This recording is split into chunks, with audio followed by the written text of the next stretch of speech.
Okay, boys and girls, we're back. This is lesson 11.4. Today we're going to work with metric units of length. We're going to specifically work with the meter. That's the unit we're going to use. Now there's all different types of meters, which I'm going to show you in a minute. We have kilometers, which are really big, and we use those to measure long distances. And then we have other things like the millimeter, which are really tiny. And we would use that to measure really small things, maybe like an eraser. And a centimeter is just a little bit bigger. So today they want us to measure the length of your book in centimeters. Then measure it in millimeters. What do you notice about the two measurements? Well, because we're not together, we can't really do this right now.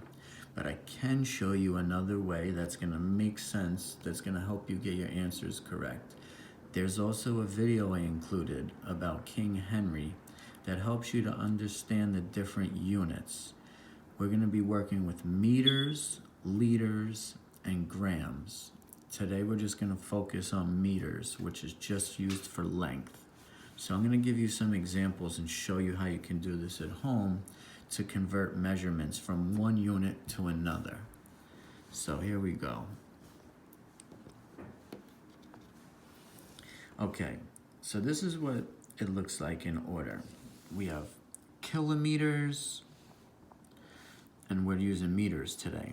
We could also use this chart for liters and grams, which you'll see in the next two lessons. But today we're going to focus on just meters.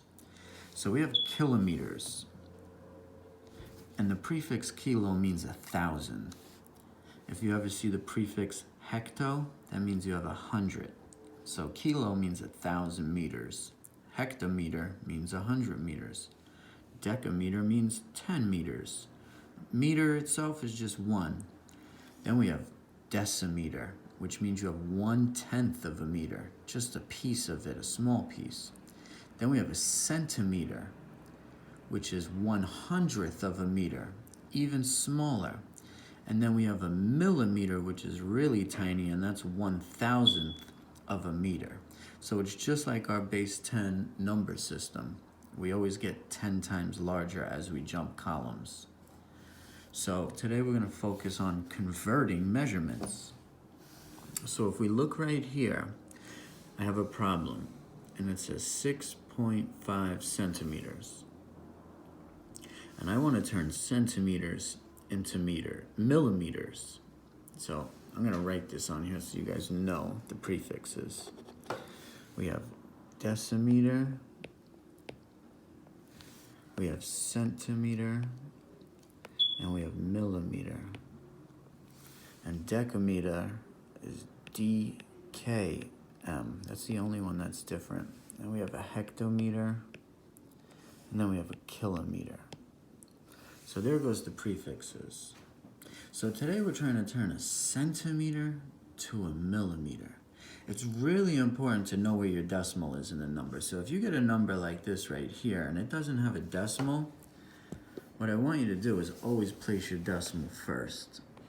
Let's put a decimal in the number 8. We know it goes just to the right of the digit. Okay, so how is that going to help us? Well, check this out. We have a centimeter, and we're trying to turn it into a millimeter. So I'm going to find centimeter on my chart.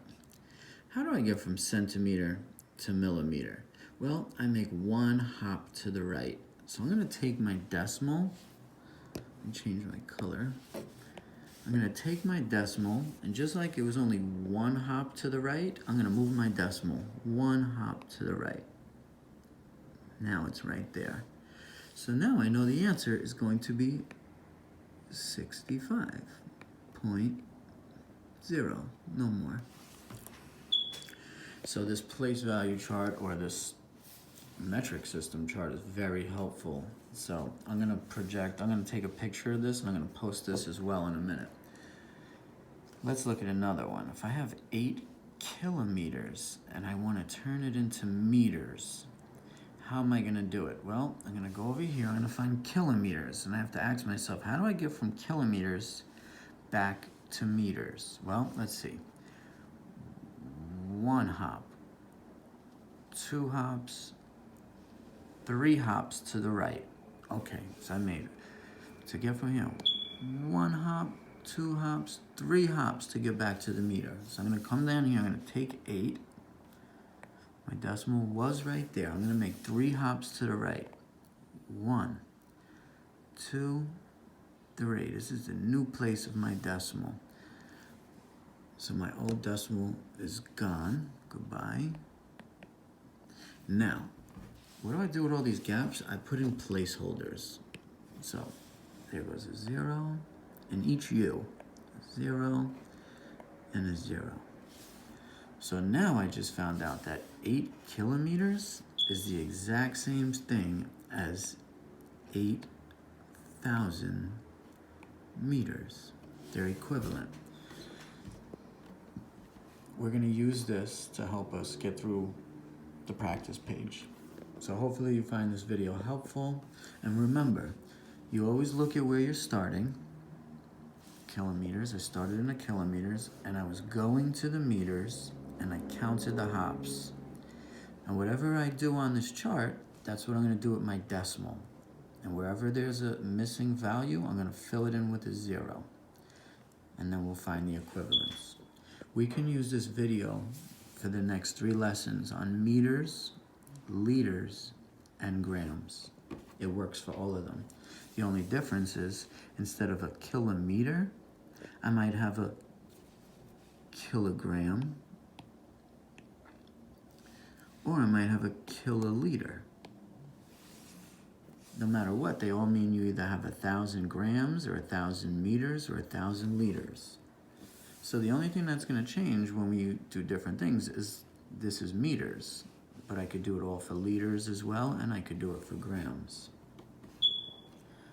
I also provided you with another video that you might find helpful. Hopefully you find this one helpful. Do your best, and any questions, just let me know. Thanks, boys and girls. See you soon.